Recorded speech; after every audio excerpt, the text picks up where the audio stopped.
All right. It is. Good evening, everyone. Welcome to the regular Human Relations Commission meeting for the city of Ypsi. Today is August 21st, 2025 and 6 o'clock. I will begin this meeting through a call to order and roll call here. Commissioner Myers, Present. Commissioner Monroe.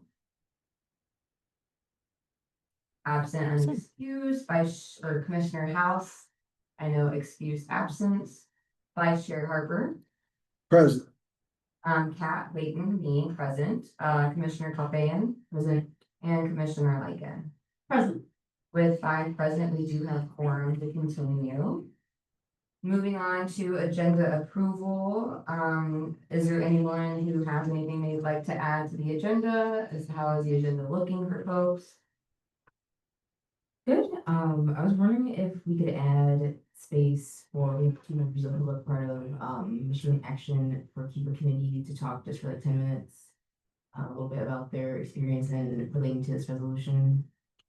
Would you like that to be talked about in the new business item when that resolution comes up? That's fine. Is that something that's okay with, okay, cool. Yeah, absolutely. I think that would be great.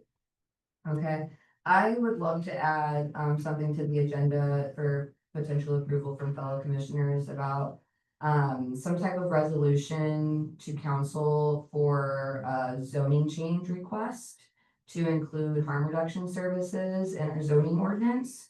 Right now, there is no definition of harm reduction, so it's kind of automatically be lumping in with substance abuse treatment, which is therefore kind of not allowing it to be in the most crucial area, which is downtown, because there's only certain zones for substance abuse treatment facilities. So a lot of people who are providing harm reduction services are not able to do so in this downtown area in a brick and mortar legally because that's not protected in our zoning ordinance. And just as a reminder, we have nearly 60% of fatal overdose rates happening here in the city of Ypsi, and the transit center is a really high zone area, high area. So I would like to add a resolution to council to request a change in that, or to consider a request for change in that.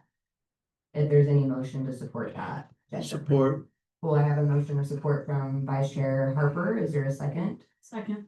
Awesome. I have a second from Commissioner Lycan. With those 2 motions in second, all in favor of that agenda item approval? It is a voice call vote, so Commissioner Myers. Okay. And then any opposed? No, it's present. You are opposed or you are not opposed? Isn't there a third option? Isn't there a third option? abstain? I believe you're not allowed to abstain in our bylaws. You have to either vote yes or no. The nay, please. Okay. So with the majority approved, we will go ahead and add that to new business item F, we can call it. All right. Now we are in the, well, first let me ask other folks. You want to approve the agenda? Oh, correct. Thank you so much. No problem. Before I do that, is there anyone else that wants to add something to the agenda? Okay. Now, do I have a motion to approve the agenda?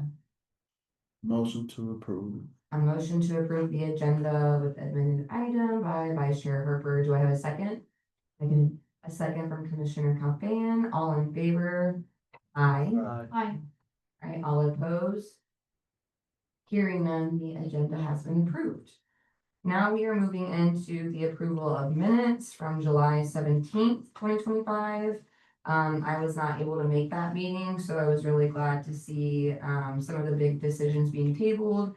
I did notice the discrimination complaint tracking system being requested to be moved to a quarterly report update only, but I was happy to see that it That was a mistake didn't. on my part. Okay, cool. I was happy to see that that didn't go through, and that did not end up passing. But I wasn't there to be able to kind of know, is there anything missing from the minutes that need to be added or amended or changed?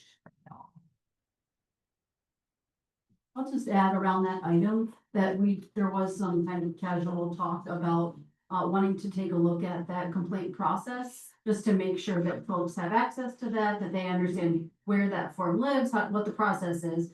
And then just an acknowledgement that in a great way, we have not had a history of complaints, but that does not mean that there aren't complaints, right? So being thoughtful about, again, promoting that process so residents have access to it.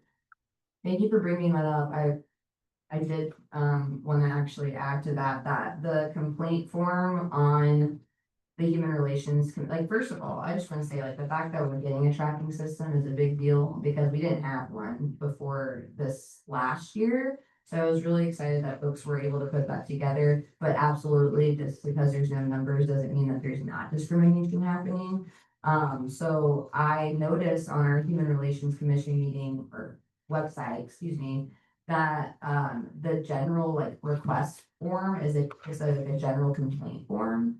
It's not anything specific to like discrimination exactly, which I did put together a draft form before where it had all of the different protected classes identified. That way people can see visually, you know, which one they feel like where they experienced discrimination from, which protected class or protected identity for the city of Ipsy specifically, because I know we have some unique to our local ordinance than we do like the state or the federal government. And so like if folks would be willing to discuss something like that I think that would be great for like next agenda, but I do appreciate the reports being given to us too. If I could just ask a question, Mhm. just going back to, you were asking about looking at the complaint process and Mhm. system. So I know that when I started, it was almost a completely different board and we did that, Yeah. with the then city attorney. Maybe that should be something that we sort of ask for annually or Sure. every other year, sort of almost like a report from the city attorney, kind of explaining the whole thing and how it works. Is that kind of what you're looking for? I go, you answer that. I was just gonna say, I mean, I think we have both like the quarterly reporting, right, that we're establishing, but I agree that like a broader review of, is this process still working? It might be nice to just have an annual check-in, especially if we do implement changes to say, hey, we've clarified the form, it's more in-depth now. Is it working the way we want it to? So I think that's a good idea. Touch bases are always good when you're Yeah, implementing for new sure. things to make sure that everyone's getting their needs met.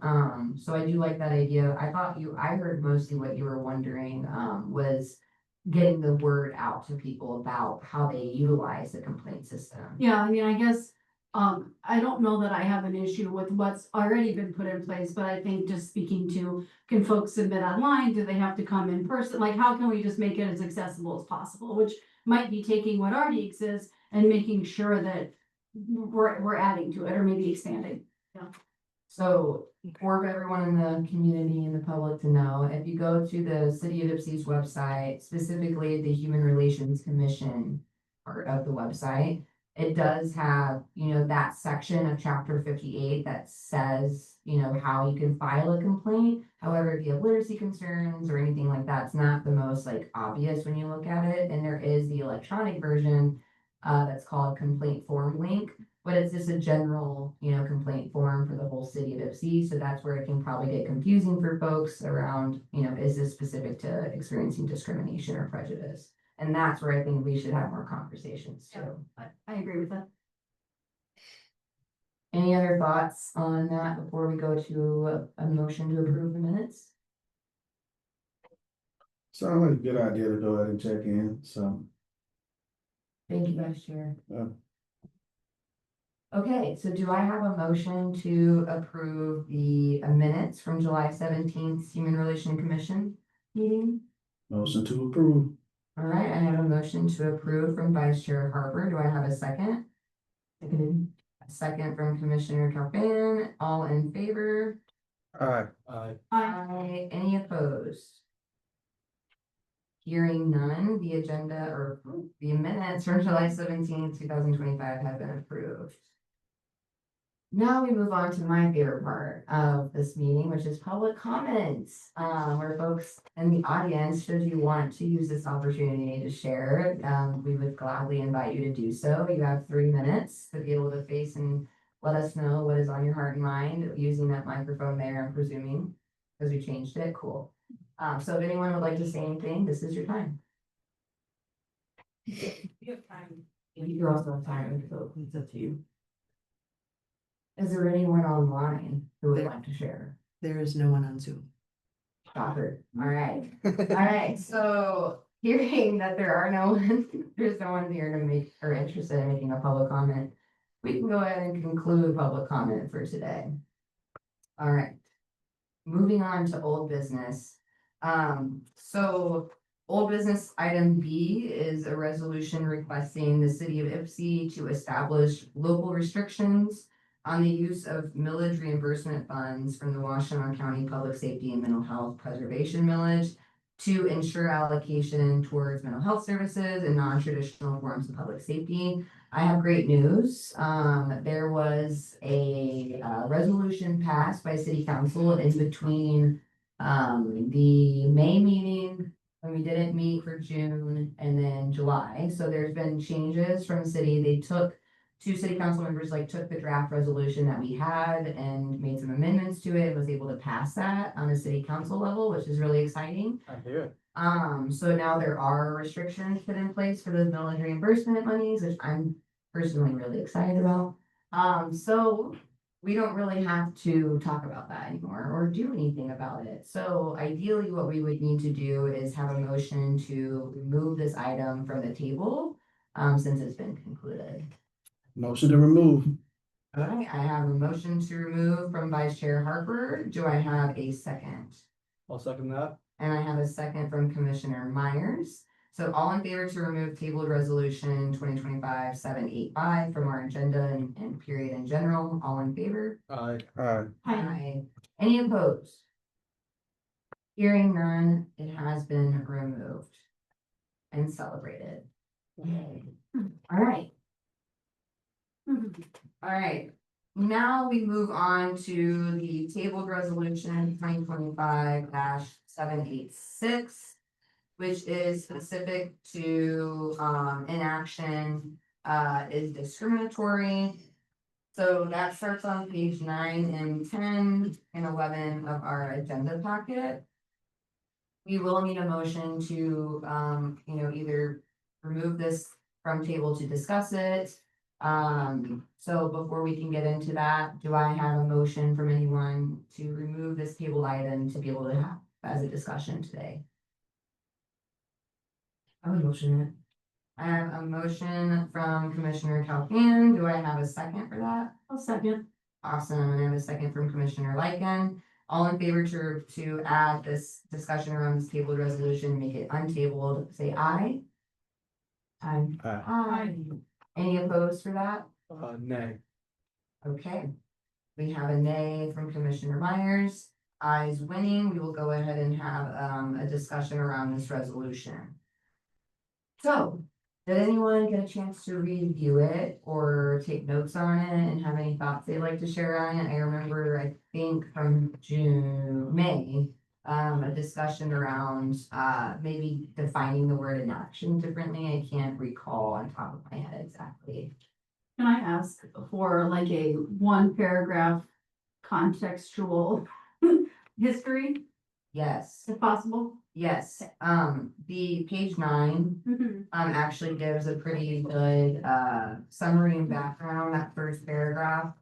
And I'm happy to read it if that's helpful, but request, and this is all available online in our agenda packet, but the request for this failure to act on pressing issues impacting marginalized communities, including but not limited to the removal of the Planning Commission subcommittees, affordable housing and accessibility report and recommendation from City Plan 2020, the delayed passage of a driving equality ordinance, which would address discriminatory traffic enforcement practices.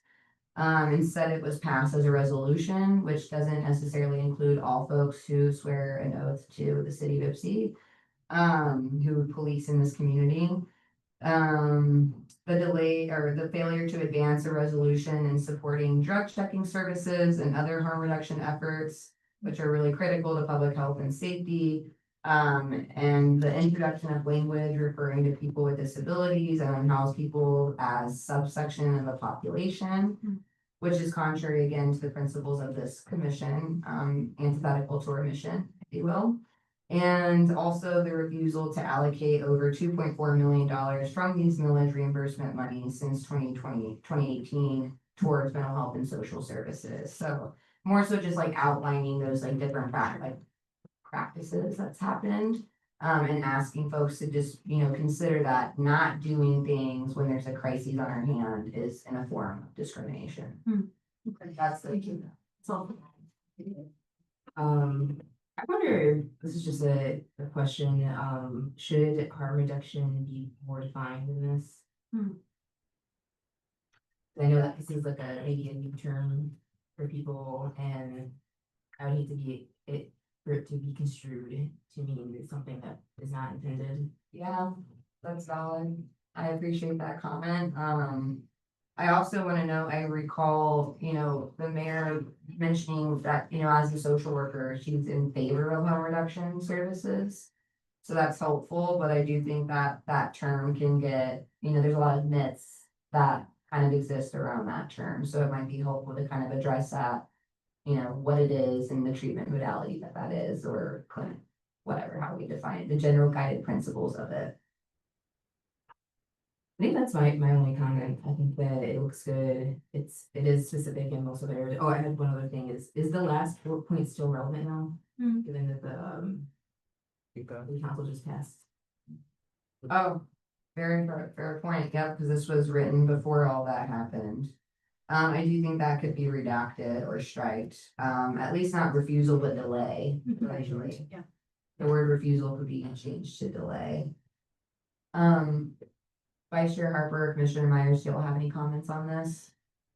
Yeah, a couple things. Number one, we are here in present, so if we want to define harm reduction, let's just do it now. To your conversation. Another one is, the driving equality ordinance. We already know that our police department is under a lot of pressure. We already have the police advisory board, we already have members of the community, we're very capable of twisting the will. And so I think it would be a bit of an undue burden to put on the police department to say, hey, not only are you short on officers, not only are you short on funding, not only are you short on training and this and that. Oh, also now you have to do a number of either training or exercising in some form of whatever it is. And I think that would be quite extreme to be like, hey, guess what? You just walked in and you might have to face some very serious things. We also have to do a bunch of these classes or enforcement of these mechanisms that aren't terribly helpful to you and might in some ways even waste some of the city's resources instead of just ensuring that criminals are put in jail. Like if I'm speeding, I just need to get a ticket. Instead, spending time and money because training people is very expensive, and training police officers, of which we have a very limited force, takes a long time. I think that is perhaps not the correct way to move around this particular issue. I think there might be better ways to face that. Other than that, I think here it says introduction of languages and other harmful reduction projects. Wait, no, sorry. Of language referring to people with disabilities and unhoused individuals as a subsection of the population, which is contrary to the applicable law. So I think that's a bit nitpicky and a bit kind of ridiculous, I guess was a word to use. I'm sure there's a better one, but unhoused individuals and disabled individuals. I myself live with a disabled individual, physically disabled. I drive her wherever she goes. And I've known people who are unhoused. I know people who face that circumstance. And I think it's a little interesting it's simply a true fact to refer to them as a subsection of the population. So I think when we're referring to, hey, how can we help people in the city? I think if we spend a lot of time and effort, or an undue amount of time and effort on unhoused individuals or people people with disabilities, I think we might be chasing rainbows to a certain extent. That makes sense. Like we're not, yeah. I'll put my phone down there. Yeah. Look, the only thing I was wondering about is like, I think Raven had mentioned it, just a little bit more specific for harm reduction, details on that. And then I was actually looking for where you all said delayed, where are we referring to? The last bullet point, the refusal, changing that to the delayed. The first page. Okay, The resolution. Oh, here it's still saying. okay, These are application. what was that? Yeah, in the first page of the resolution, The the last bullet point. Just a regional thing. Yeah, that was it. Okay, cool. Do you have anything you'd like to say before I say something? I have a general thought, understanding that I'm newer and maybe don't have all the history or context. I think that we could debate whether or not like these 5 or 6 bullet points are the most crucial bullet points to demonstrate, right, the inaction and whether or not it's discriminatory. But I understand, I think the components or the thoughts behind them. And so if there are better examples, or, I mean, maybe the driving equity ordinance is not the main thing we want to hold up as equity around discriminatory traffic enforcement practices, but I still think addressing discriminatory traffic enforcement practices is important, right? So, and I understand the comment about subsection of the population. I think if we, whether or not we have that language, again, it's the underlying behavior that is the issue, right? So I'm not opposed to reframing, but I like to make sure these core issues are addressed. So I think I'm somewhat flexible in how we say it, but I think these components are important in themselves. Could I ask a question? Yeah. In response, so for the second point, would you just say like the delayed action regarding discriminatory traffic enforcement practices, like if we had to take that part off or? Yeah, I mean, I guess I think too, how we phrase it, to me, is very much influenced by what we are asking as a result, right? And so if we think that the driving equity ordinance and passing that or passing that will address this issue, I think we should mention it. If we feel like it's not the only solution and it's one of many options, I think it could be more generalized, but I guess I think that the bullet point about the subsection of the population there for folks with disabilities and unhoused individuals, maybe there is a more particular recommendation that we want to share. Right? So I'm not against the language as it stands, but I do think we need to enumerate what the issues are. And I think recommending what we think the action should be is important. Does that answer the question? I'd like to just say, I've never read the driving equity ordinance, that was just off the dome. I stand by my point, but No offense, I can tell. And the reason why Yeah. is because I'm gonna share good, I'm not. the I think we can context. see it. I appreciate that you're open because the context is, it says paragraph 3, including but not limited to. Yeah. So this is a non-exhaustive list. I'm sure there's plenty of things that could be added to this list that were delayed and not done, that didn't make it to this. So first, the driving equality ordinance was modeled after Ann Arbor's driving equality ordinance, and it doesn't require more training for police officers. It's just asking that these certain things like cracked windshields, loud exhaust pipes, et cetera, the resolution was passed. These things, the cop won't waste their time, won't waste their resources, which you're right, there are homicides, there are criminal sexual conduct, things that could be investigated with better uses of our police officers' time. But instead, what we're noticing is that there's a higher policing of people in traffic stops. Oh, I see. And it's oftentimes when a lot of people, especially who are Black, end up getting in situations where their lives are at risk. And so what we're asking are these things, these items are not things that you stop people for.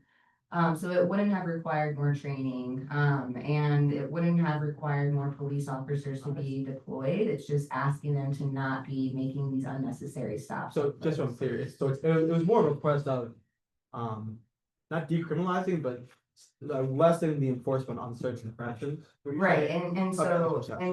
the thought behind that is that because it would be bringing their time up and it also wouldn't be creating more potential risk for people who are in vulnerable populations. Because the other thought is the reason why this is a list as a part of this resolution is because when that resolution for driving equality was made as an ordinance first, as an ordinance potential, the crux of the explanation behind it, like what is the point of this? Why are we writing it? The like whereas like this, all of this is the explanation.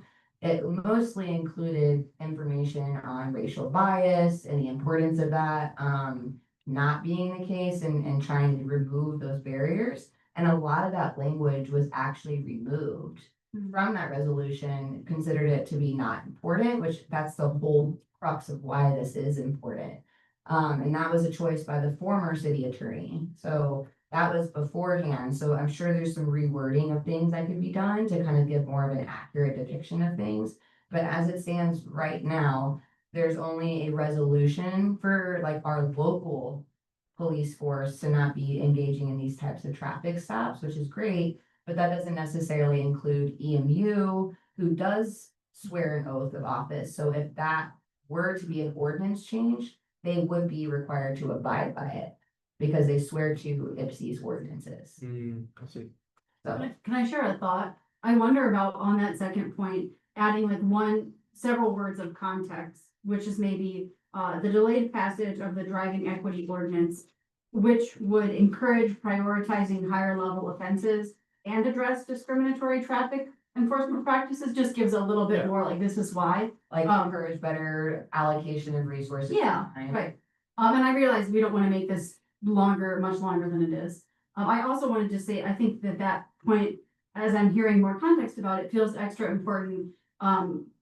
Thinking about our undocumented neighbors and citizens, because I know that there's a lot of issue with folks getting pulled over for cracked windshield, tail lights out, and that turns into now you're leaving the country, right, for these very low level issues. So I think that is highlighting in my mind, the extra salience of that. Yeah, and to address, excuse me, to address the language around this, a subsection of the population, the reason why that point is in this as a list of a non-exhaustive list, is because the way the language was formed originally on the first resolution was very much saying, you know, people who are unhoused, which oftentimes are people with disabilities, and alcohol use disorder is a federally classified protected class as an ADA protected class.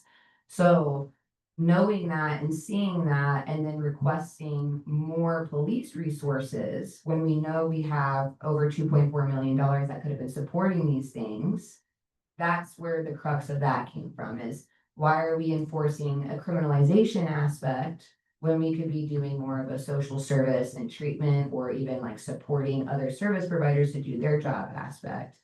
And so referring to folks who are in this predicament, which we know is not, you know, something that just happened overnight. This is like decades, centuries, for some groups of folks of divestment, that has increased the likelihood for them to be unhoused, especially when we haven't had any investment in housing and affordable housing. So it just doesn't seem humanizing to refer to them as a subsection of the population when you're saying the business owners and the property owners and these folks should be considered too. Because what we saw and noticed was an us versus them started, where business owners are upset with unhoused people, and unhoused people are feeling, you know, othered and like they're a problem when they can't necessarily help they're in that predicament. And it's not just necessarily fair to the business owner to engage in these non-operational tasks like cleaning up urine or feces from their business. So where does the city step in? Whose role is that to support that, right? Is it the business owner's role to support that, or are we getting caught in this us versus them mentality when we really need to be looking at the systems that are perpetuating that? Does that make sense? That makes sense, yeah. Yeah. I think, Sorry. that is, a big, at least from what a big part of what City of obviously is housing. I think what we could do is say, hey, let's look at the zoning commission, or let's seek to rezone some areas to allow for more apartment complexes, more, what you just said, more affordable housing for people. So I think it's very important. I would say though, with this driving, ordinance is, you know, if we're saying, hey, we shouldn't criminalize people who have cracked windshields, because that proportion, that part of the population is disproportionately black, whatever.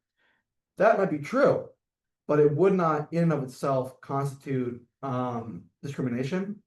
It would just be, hey, if it's poor people, because generally speaking, I myself have driven many times through crack windshield and have not had a muffler and have not had this and that other thing. And many of those things would apply to myself. But that wasn't because I was black, it was because I was broke. So I think what might be more useful to do is say, hey, we just got all this money, the $2.5 million. Let's see if we can't spend that money to help individuals who have low income. How can we get them more affordable cars? How can we work with, I don't know, safe light and getting windshield repairs? How can we work with local auto shops to help get mufflers cheaper or do anything like that?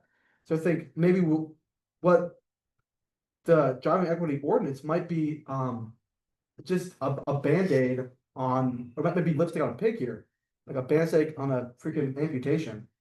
Like it might be better to spend our time and our political effort and concentration to say, hey, how can we just, instead of passing this driving ordinance saying, how about we just work with the local community to make these things, if make these crimes not happen? If we can go back to the base of the crime and root it out. You have the ability to solve poverty, you have universal basic income that you can just disperse to folks, that's like the point. Go ahead, Vice Chair Harper. No, I like the thought of collaboration. I think as of now, like, this is what we have, and then maybe that could be something that, could be talked about in the future for sure. But I think going that route is not a bad idea. I do agree that there is kind of a both and, right? Because you're right, people should have access and opportunity to resources, right? And it's not just a race issue, it's also a wealth gap issue, absolutely, which does, there's like a lot of intersection in all of those things. But a lot of people don't know that pullover prevention, for example, is a group of folks who organize and help people with some of these concerns, but a lot of people don't know about those resources. So one, I think I remember you mentioning, like, you want to help get the word out to different resources, what those are around in the community, which is like a really great aspect.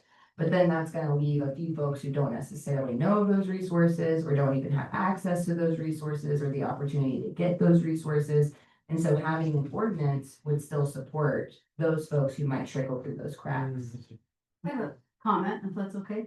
And I guess I'm hearing like a yes and, because I do agree. I think the community and local nonprofits are stepping up to try to meet some of those needs. And so I see, this resolution or this statement as sort of supporting or kind of calling attention to some of these issues, which is the power that we have, right? Again, we don't necessarily have the power to hand out a universal basic income to everyone, right? Or to partner with Safe Flight, but I think that those things are happening in the community. And so in my mind, the power we have here is to say, we see the need, and we can, by passing or encouraging the passing of the driving equality ordinance, that's another step towards it. But you're right, it's not the solution, right? It's a Band-Aid.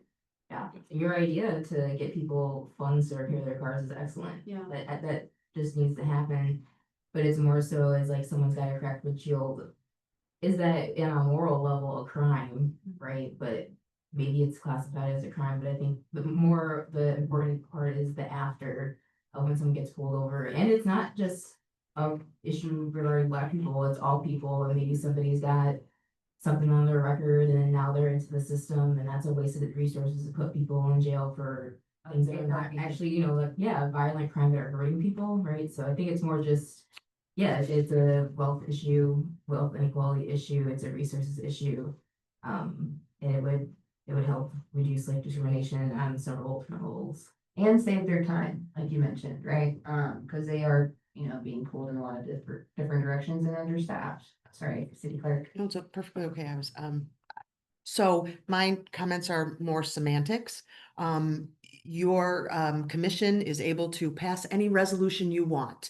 If you don't put some action into it, it doesn't then trigger me to send it to council. Okay. So I would suggest that, and again, we can't tell council what to do. We can urge, we can encourage, we can request. Suggest.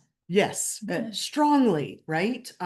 So I would suggest that you put in some of that sort of action wording, and then that kind of like I said, sort of triggers the clerk to then send that resolution to council. So would it be okay if I propose, cause I know quorum is 4, and I have, this is something that I put together, to have as a, starting point discussion, and I do appreciate folks discussing this. Is it possible to be able to get 2 or 3 other people, less than 4, to be able to be shared on a Google Doc, to be able to contribute? That way, it's not just me implementing these changes, and then we can come back the next meeting to discuss that. Absolutely, as long as then it's it's 3 or less. 3 or less, so Total. just You and 2 me other. 2 others, okay. Math is hard sometimes. So are there 2 people who are like really interested in, contributing some language around, this resolution? I will. I'm interested. Okay. I'm willing. Okay, so I did hear, Vice Chair and Commissioners hopping in first, is that cool? Okay, I will share the Google Doc with those 2 individuals. Can I just comment, and again, I might be wrong, on page 11, I do see some like be it further resolved. And those kind of seem like suggested actions, but maybe we wanna be more specific. I also think if we change the language on the prior page, we wanna revisit these on page 11 to make sure that. Right, the issues are being addressed by what we're recommending, so. Yeah, and there's, like we said, there's been some Yeah. changes since Yeah. this was originally written, so it does need. Revisiting it makes spruce sense. up. Yeah. Nonetheless, good discussions, and if there's anyone who wants to know what the different infractions are, there's a MLive article about it, but there's also, you can, find that on the city website, the resolution. But it does include like cracked or chipped windshield, tinted windows, object hanging from rear view mirror, cracked, broken, or burned out tail lamp, registration plate lighting violations, et cetera, so. Cool, alright, May Thank you. may I respectfully make one more suggestion? please. Totally up to you. I always feel like you get, how does that go? You get more flies with honey. I think it is less important to point out council's flaws and past mistakes. And maybe a lot more important to tell council what you want them to do. Yeah. And maybe you highlight some great things they've done recently. as Yeah. well. I agree, I it's mean, nice to give a mention little that we just sandwich got- bread. Yeah, mean, right, compliment sandwich. Right, because you kind of, you kind of talk about the same things in the beginning that you do at the end, like, you talk about what they did wrong and then you talk about how you want them to fix it. Fix it, right, So and you some of these think again. about you the can wrong redact. and just do the You can fix. redact. Great, well, it's like more of these things, less of these things. Yeah. Hey, Yes, we just got yes. things passed and we put bounties on our 4 million. Please do more of this. This is Yes. great. We love this. Please do This that. is a step in the right direction. Exactly. Yeah, that's Yeah. great. So Vice Chair and Commissioner Compian, you'll be able to assist with implementations, and then everyone, you will be able to contribute your thoughts at the next meeting. Yeah, thanks for taking that on. Cool, alright, moving on to, the item D of old business, which is tabled subcommittees update by Chair Layton. Oh, good. I gotta be honest, it's been months. I don't even know what updates I was even trying to give at that point, but to be honest, I think it was more of like. I think we do have a different city staff liaison now. But when we first started the conversation of subcommittees, it was informed to us that we can have anyone of the public join them, but not. Be able to make the say-so decision, but that commissioner who was like liaisoning it would bring it back to our HRC meeting for us to make the vote type of thing. And then we were told like, no, you can't have any public participation unless it's like an open meeting that they just come to. So I'm not really sure, like, honestly, I think that's where this kind of deaded and remained tabled for a really long time is like, what is the point? Our schedules are very limited and restricted already. It would have been nice to have these subcommittees to kind of get into the crux of some things, but I don't know what's possible that we can do, but. And for what it's worth, I was at the parks planning meeting the other day. And it was me and a number of other individuals, and it was a totally open, like, you showed up and they're like, okay, here's what we're gonna do, here's plans. Okay, does anyone have anything to say about that? And it wasn't at all like very, like, for us, we have a very like, here's when the public will speak, and then here's when we do it again, and this and that and the other. But for the parks commission, they were very open. It was a very like, okay, hey, we're gonna put in new structures at Prospect. Okay, what do people think about that? What structures can we put? So I think, Like a town hall. yeah, town hall type of thing. So I think based on that, I think, Try to do those too. exactly, yeah. Anywhere. What? We tried to do that Oh. too, a few times all last year, and that was another thing that was kind of, prevented from, because the word, community wellness town hall to talk about like public safety, housing, these things were, mental health were confused with the word health, and that we weren't a health commission, even though that's not what we were saying.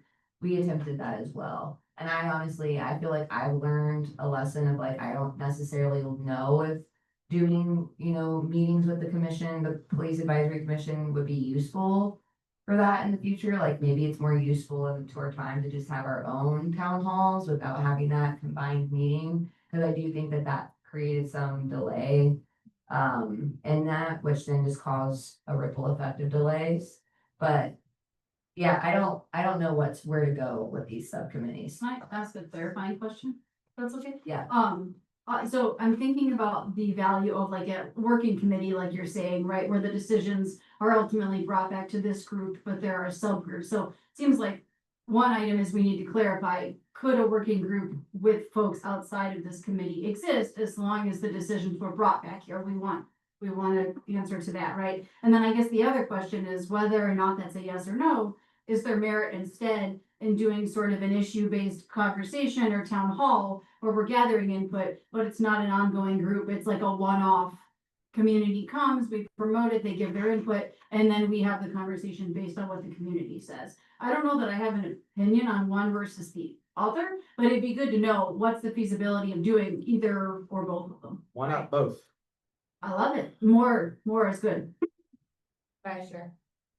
No, it's a good idea. I think, like Kat was saying earlier, that's some of the things that we had actually were trying to figure out. So yeah, I would like to get a definite answer about that as well. So be succinct. Where are you walking away with here, city clerk, that we're looking for information on? So You know, I have a couple of things. You can absolutely do town hall meetings, anytime. It should be within the scope. And that's sometimes hard, to know. But as long as you're talking about discrimination, I think it's within the scope. If you wonder, if the topics that you want to discuss, if they will fall within the scope, you can request an opinion from the city attorney. So, as we're having a discussion and you're like, well, we want to have a town hall and, we want to talk about sidewalks. Will that fall under our scope? But let's ask the city attorney. And from there you could, pass a resolution. We want this opinion from the city attorney. And then I would pass that on and we could get that answer from him just to be absolutely sure. So you don't go down, and do all of this work and then someone tell you that you can't. So that would be the first thing. Yes, you can absolutely do town halls. The thing with the subcommittees, to my knowledge, subcommittees of committees, which council appointed, are usually only when council establishes those subcommittees, because it falls under a committee's purview, right? But they want to take another group and do it right? Sorry, a little smaller. The difference here is that you all want to create a subcommittee. And the way I understand it is that the council has appointed you to do this work, to make these decisions. They have not appointed you to appoint someone else. So that's why using the term subcommittee, I don't necessarily think would be the best way to go.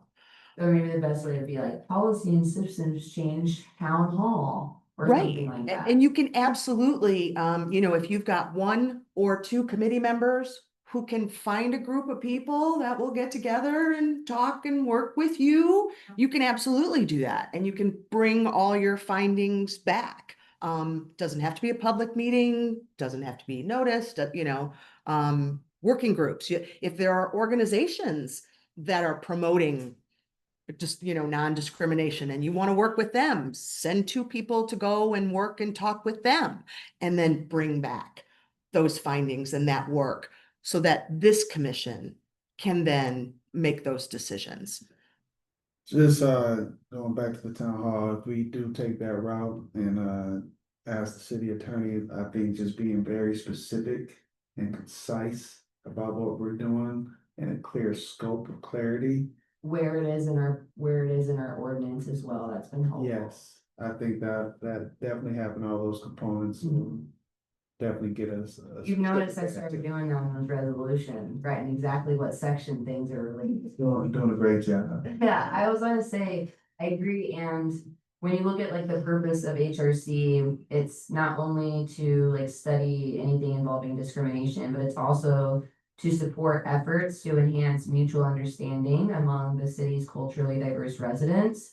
And so things like housing, you know, that is something where discrimination often is happening and there is a housing crisis that's national ongoing. So I do think that that would fit well into the purview of HRC. And I do think that we need to be specific about why, you know, and what scope aspect that is. So it seems like I understand the notion of the subcommittees. I think why I got confused originally was because the planning commission had that one subcommittee made of residents, so I was like, how did the planning commission get to do it? But then we don't get to do it, I'm confused. I still believe that it was council That That appointed create- those yeah. people, or okay. at a minimum created it Yeah. and let the planning The commission planning fill it. commission be on top of it. Right. Okay.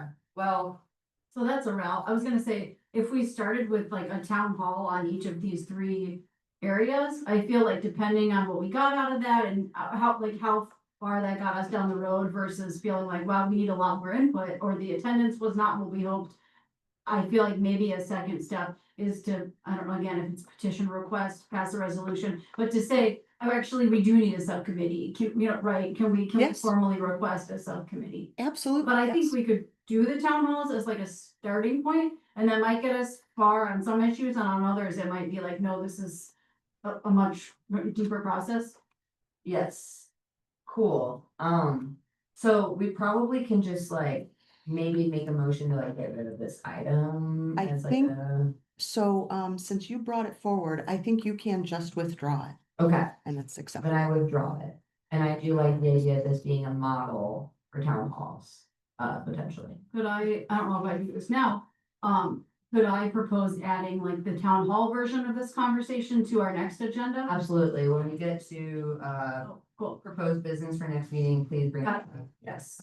And I do know that this is kind of on the same subject, like, for example, there's like that downtown steering committee that council is, or the city manager is working on, but then there's also, I know, a landlord tenant subcommittee that's in the talks potentially, and like how that might fall under a certain commission, but so I'm understanding like how the planning commission became like the overseer of that subcommittee that council created. Yes, yes. Cool. So we withdrew that item. We're gonna move on. All right, so we're in new business now. Ooh, item E, so brought forth by Commissioner Calcan. Would you like to share? Yeah, I'll give a little background, and then we have two representatives from the Michigan Action for Cuba Committee.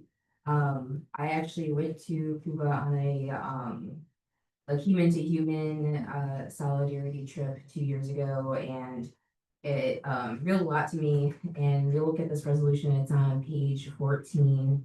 And it talks about how it was placed on the state sponsored terrorism list, by Trump.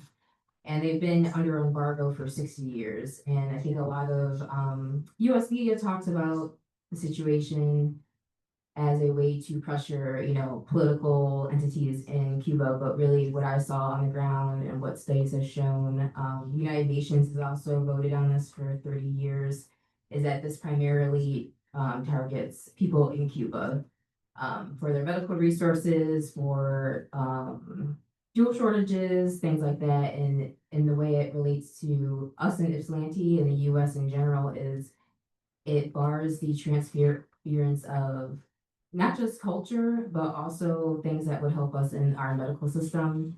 They have developed like a lung cancer vaccine, which we do not have access to because of these restrictions.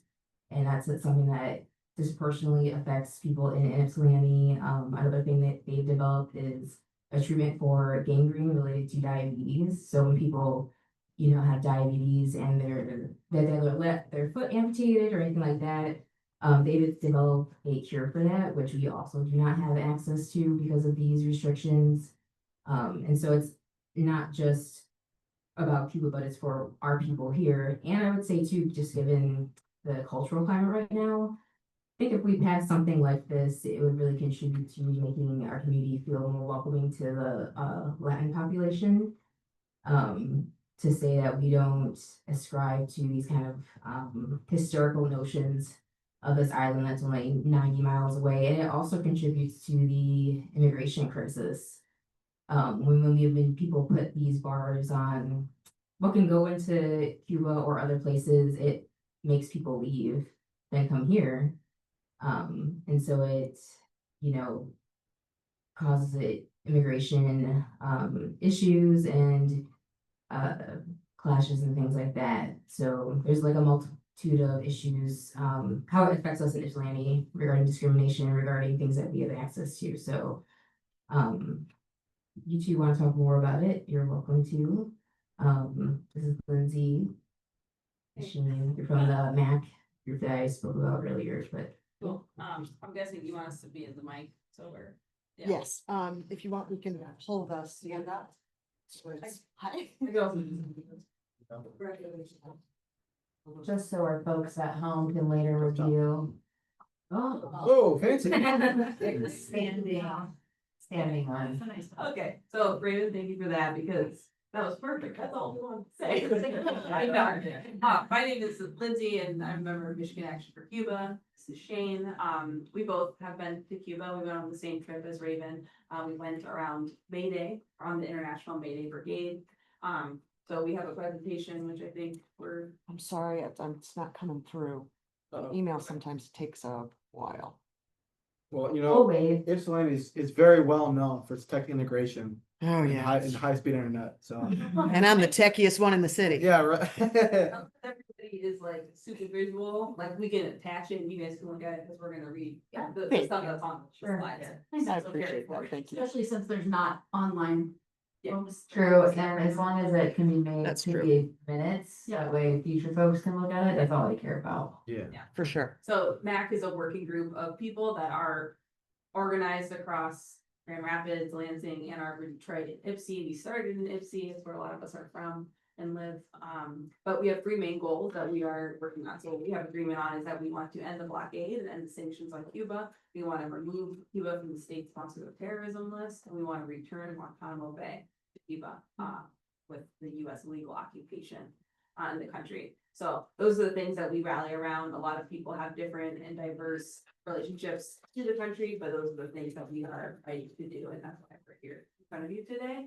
We share these goals with the National Network on Cuba, which is a coalition with orgs like MAC all over the country. There are over 60 organizations, some are community groups like ours, others are unions, others are political organizations, but they all, again, agree on these three goals.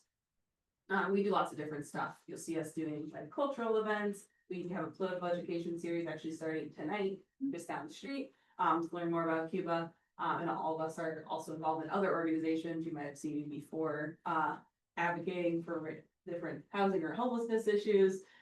Shane is a member of Community Movement Builders. So we do other things because we see Cuba being a connection to all that different stuff. Yes. Sorry, so some of the background on the state sponsored terrorism list, SSOT, as I might refer to it, designation and the blockade. So like Raven said, the blockade has been in effect since the Cuban Revolution in 1959. 1960, 1961, the Mallory memo comes out of the State Department. This is the internal document from Lester Mallory, which outlines effectively the goals of the blockade, which are to choke the Cuban people into submission. It is effectively about putting people in such a desperate situation, such a desperate situation that they want to overthrow their own government, right? The US recognized internationally after they invaded Cuba once that they cannot do this again. So they're trying to get more creative about how they're going to go about overthrowing the Cuban government, right? So the Mallory memo outlines very clearly that we are trying to starve this population into desperation, right? So the Mallory memo is going to be a very important piece of why we do this work. And it highlights very clearly what the US government is trying to do with Barack Obama, former President Barack Obama, lifted some of these measures, but not totally. It was mostly around tourism, cruise ships, Carnival Cruise, if you remember that headline, things like that. President Trump put them on the state sponsored terrorism list and then added 243 new measures, right? So we're talking about sanctions and embargoes for 65 years, but the state sponsored terrorism list is like sanctions on steroids, right? It takes it to a new level. And if you thought Cuba was cut off from international trade and banking now or before, which do you see what it looks like under the state sponsored terrorism designation? When Biden was elected, he kept these measures in place completely. He did not add one, he did not take one away. They just remained completely intact. And then with Trump and Rubio coming back into power, this tandem has continued very, very creative attacks on Cuban process to keep people with Cuban revolution. I didn't say the word criminal because this blockade is illegal under international law. Like Raven said, the UN has voted on it over and over again. The only two countries who vote to sustain this blockade is illegal. The blockade, this illegal blockade. The United States of America obviously is their blockade, and Israel is the only other country who will support choking these people into starvation, choking them into desperation. We're not for that, right? That's obviously why we're here. Raven talked about Michigan and Cuba having similarities and having a relationship, right? So I actually met Raven in Cuba, and it's crazy. I grew up in Ipsy. I know where you're from, correct? But like we met in Cuba, which I think is a very fascinating thing. Cuba's population is about the same size as Michigan, about 11 million people. Raven alluded to the immigration crisis that is coming up through the blockade. So Cuba's population is probably closer to 9.5 million now due to the blockade. Things have gotten really tight with the combination of COVID, natural disasters, and sanctions. People are starving, people are having a hard time, and people are looking for opportunity. It's not because their government is not giving it to them, it's because the government to the north is choking them into submission. I will say that over and over again. When we went to Cuba, we got to learn about Cuba's COVID response and the mortality rate, and how they were much lower than the ones even in Michigan, let alone the country. But even the size of the population, you compare them, Cubans were taken care of, they were safe.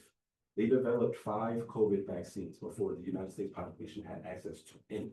The only problem, with Cubans getting access to the vaccines that they developed was the blockade stopping them from importing syringes. That's a big problem in 2020 to 2021. Cuba has fought to sustain its people through measures that we feel and see are deeply needed in Michigan, like we've been talking about. So we've talked about healthcare here, we've talked about housing here, we've talked about policing, all in this 30 minutes, 40 minutes I've been in this room. Nearly everybody in Cuba is housed. Homelessness in Cuba is very, very incidental. Like we talked about natural disasters, people are migrating from the east to the west for more perceived opportunity. Every worker in Cuba is unionized. This is from the students to the people in the plants, to the people working in their government system. Everybody in Cuba is unionized and a protected worker. Healthcare is guaranteed and socialized in Cuba. We had a comrade hurt themselves with their foot or their arm in 2024 in the brigade, and they were wrapped up and casted up, ready to go back. It took them maybe 2 hours, and they didn't know the Cuban government ain't dying. You imagine breaking your leg without insurance here? So just more context, healthcare in Cuba is socialized and guaranteed. Education up until the university level is guaranteed, and it's like encouraged. Cuba has the most doctors per capita in the world. Right, we're not trying to get people to jump through all these hoops to see who can survive or who's going to be the last one to make it. We're trying to develop doctors because we want our people to be healthy, sustainable, and ready to participate in the process, right? Can I add something to that too? Yes. Something that recently happened is that this administration, they have a program where people from the US who want to become doctors can go to Cuba to go to medical school for free. And they are now trying to restrict that program. So that, I mean, I have a friend here in Ipsy who is getting into that program, is trying to go to Cuba to become a medical doctor because he cannot afford it here. And because of these restrictions, that might not happen that they're implementing. And so that's another whole other part of education being barred from people here to the point where they have to go somewhere else. And then now that's being taken away. But Absolutely, and that is a great segue into talking about the International School the Latin American School of Medicine, ELAM, which I had a chance to visit in 2025. It was really awesome. But again, developing and teaching people medical science for free around the world. We met students from every continent except Australia. It was the only continent I did not meet a person from that was at this Cuban school. We had people from Benin, Togo, in Africa. We had people from China, Venezuela, and Colombia. All over the world, people are getting this knowledge, this medical expertise in Cuba for free. The only stipulation is to go home and serve under serve community. That's the only stipulation. You don't owe the Cuban people $1. You just have to go serve your community. Right? It's an amazing thing that Cuban people are doing. And like Raven said, Rubio and Trump are attacking the International School of Medicine and the Cuban Medical Brigades that we'll talk about shortly as well.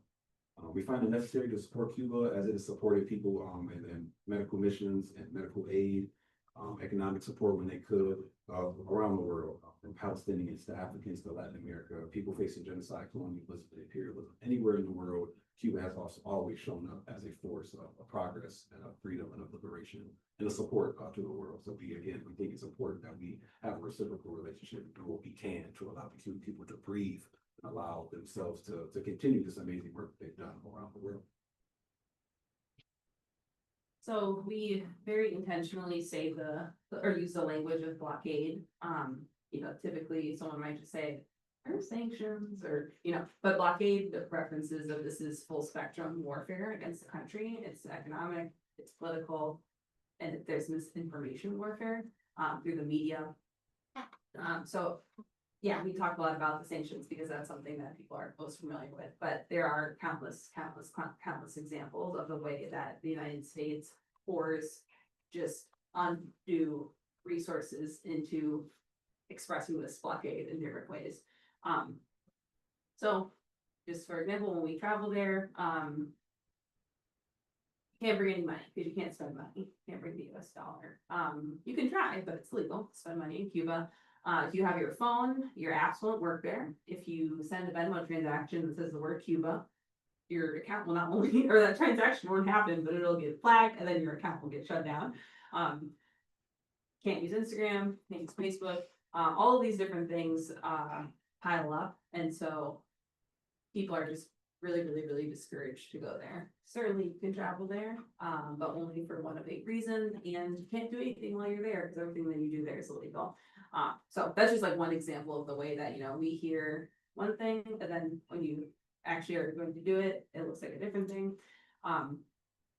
Just a good reference for one of these sanctions are products, okay? Imports, exports. If something has more than 10% of American-made products, it cannot enter Cuba.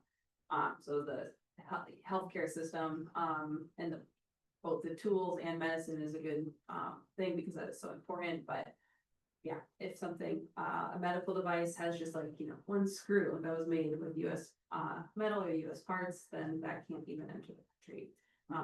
If it could enter the country, another nation has the threat of the big United States punishing them, sanctioning them for trading with Cuba. And that's where the state sponsored terrorism list comes in because it's all about money and trade. The US dollar is the most powerful currency, and so access to that, they're cut out from all of that trade. And yes, all of the like CIA operations on Cuba, there are tons of examples of extreme violence and terrorism. The US hasn't inflicted upon Cuba, yet they are, for some reason, state sponsors of terrorism. Most recently, or not most recently, but a very prominent example was the Free Cuba, SOS Cuba. There were uprisings that happened in 2021, which started as CIA manufactured using robots on Twitter to start a viral hashtag that people were SOS Cuba, Save Cuba, and then people saw that on their phones and it mirrored that there was something happening. And then of course, all of the US funded media outlets swarmed in, oh my God, there's uprisings happening in Cuba. So kind of like a puppet, US government pours a lot of money trying to manipulate reality there. And the blockade is two-sided. We've given lots of examples of this. Certainly things can't enter Cuba, but Americans don't have access to the wonderful innovations that the Cuban medical system, the Cuban education system, all of these sectors that are, just supported by the state, supported by the people that have access, all Cubans have access to grow and flourish and innovate. We don't have the ability to share those resources or benefit from those innovations. So yeah, we've listed a lot of these things, from COVID to diabetes to lung cancer. Recently I saw a documentary when we were there on Alzheimer's. They're innovating, or they have a cure, at least to, if someone has early onset Alzheimer's, to stall it so it will not progress to the point of death. all of these things we do not have access to, and people are dying every day in Ipsy, down the street, just at the hospital, because the United States thinks it's more important the Cuban people suffer than our own people have access to these things. So it's not even just about the medical, not even just about like the medical developments, but their willingness to put people with like bodies on the line. So after Hurricane Katrina, Cuba offered 1,900, almost 2,000 medical personnel to get to Louisiana, like right in the hours of the weeks after, to help support getting people out of these drowning homes, getting people out of these toxic waters. They were denied access and denied at the border. They were not allowed to enter the United States. And we know how Katrina developed, levees broke. They were underserved and broke, and then nearly 2,000 people died, right? When we could have had 2,000 doctors on the ground, 2,000 medical personnel, search and rescue on the ground in Louisiana, but FEMA proved to be unwilling and incapable. The Cubans proved to be willing and capable, but they were blocked because of the Nazi government involved in the war. We think again, this is bilateral sanctions. They are harming people here. They are harming people there. That is the intent. That is the goal. They're not trying to muddy the waters of what their intent are, what the U.S. government's intent are when it comes to Cuba in its future. Are we coming up on the time thing? I apologize. No, I don't believe there's a time limit. Okay. No, it's 7:06 PM and we have a few more items on the agenda, you guys. The family code, if you haven't heard of Cuba's family code, I would argue this is some of the most progressive legislation in the world today. So in September of 2022, it's like a 2-year process of like very extensive political education and public education, and health education, sex education for the population. There was debate, there was discussion. Nearly 6 million people participated in this process. We had about 77% of like registered voters participating. So when we talk about democracy, let's talk about democracy, right? This participation is like unheard of globally, let alone something as sensitive as like family health codes and things like that. So what this family code does, is it guarantees the right of all people in Cuba to form a family. All people, right? So we're talking about legalizing same-sex marriage. We're talking about affirming gender change and gender affirming care, right? And the resources allow it. This is the Constitution for you. We're talking about enshrining the rights of the elderly, of women, of children, of disabled people, of caretakers. They expanded the definition of family, right? So God forbid something happens to one of your kids. All the hoops and the hurdles that your brother or your sister has to go through to get access to your children, they've expanded this definition broadly. So we're not taking your kids when they know they have a support system, right? So again, these are all things that the family code does. Again, this process is the definition of democracy. They allowed all ideas on the table. People who were anti-LGBTQ and family had their chance to get up and speak these things. They were just outvoted, right? Real democracy in that sense. So again, the family code, if you have not heard of it, please look into it because it is some of the most progressive legislation that the world has ever seen. And I think more countries will follow suit once they get access and get to see it past the veil that they're probably going to go around Cuba in its future and its contribution to the world.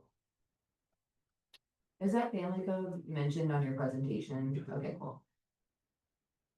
So we're kind of getting to the end here, and so we have like, we could talk for hours and hours and hours about all the reasons why the blockade needs to end. Our group has a lot of literature online. We use the Instagram to put a lot of that stuff out. We also have a link tree. But we recently finished a campaign called 26 Days of Cuban Resistance that goes through 26 just triumphs of the revolution. So if you want any more information on all of that stuff, you can go there. Because yeah, the examples are truly endless. But really the world stands with Cuba. So if you all, you know, I guess I'm not exactly sure how it works, but if you would choose to move this along for it to be moved in front of council, you would be with the majority on the right side of history. So just from polling, we know the majority of US residents, as soon as they learn the truth about Cuba, the US and internationally support an end to the blockade. Jane mentioned that every year the United Nations has their vote, which doesn't do anything. It's really just a symbolic thing, but it shows that everybody except the US and Israel is against this blockade. Then just in the United States, there's 117 resolutions in support of the Cuban people, representing 60 million US people. So that would be calculated like when the city of Chicago passes a resolution, their city council then, you know, gets added to the population of Chicago to that 60 million. But city councils, county commissions, state legislators, school boards, labor councils, labor unions, workers and other organizations do this. And why it's so important is the state sponsors of terrorism list is stroke of a pen. The president decides to do this or not to do this. There's a lot of good, there's a news source called Belly of the Beast that has some information about how or why, besides the Mallory memo, that doctrine in this day and age, why Cuba is such an important and polarizing topic for people. It's a really small country. There aren't a ton of, I mean, there's certainly, there are Cuban immigrants here and Cuban people. But you know, it really is a super polarizing thing, and what political purpose that serves.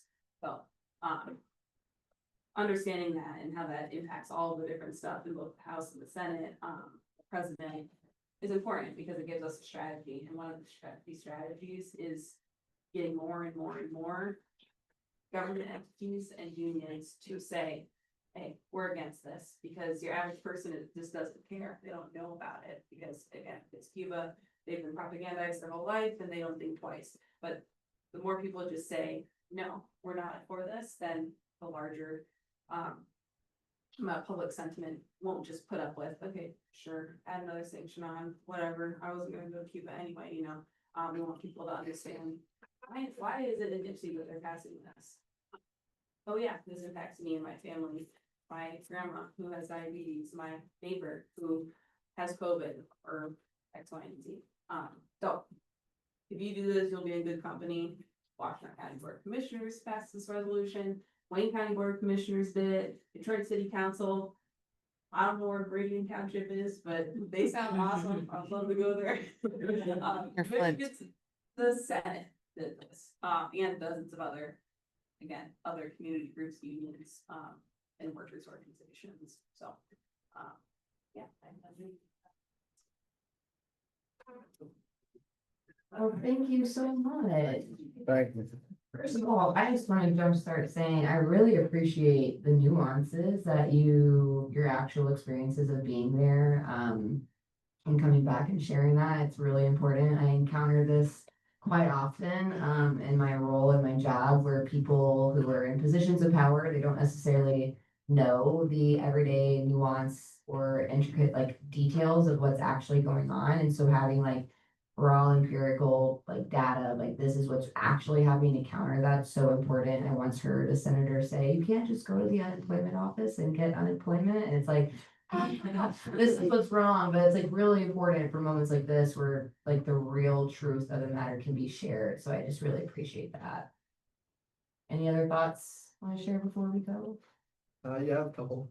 So you said here, blockade, and it comes to mind blockade versus embargo. Obviously, an embargo is just a, you're not allowed to truth me, I'm not allowed to truth you. Whereas a blockade is a physical barrier preventing access to Cuba. Now, as far as I know, if the Republic of China wishes to trade with Cuba, the United States will not blow up their ships. It will not sink their ships. If Colombia wished to trade with Cuba, the United States is not currently deploying its aircraft carriers in the Caribbean to blow up any ships going to Cuba. So I think that's a big issue. Is you said blockade. This is not a blockade; it's an embargo. Which I know it's specific, but it's important. Is when you say blockade and someone says, "Hey, this is a blockade," that makes you look. Well, it does not help your argument. Second thing is, I think it's important, like you said earlier, about the availability of education in Cuba, the availability of doctors in Cuba, the availability, especially unionization. It's a very important subject.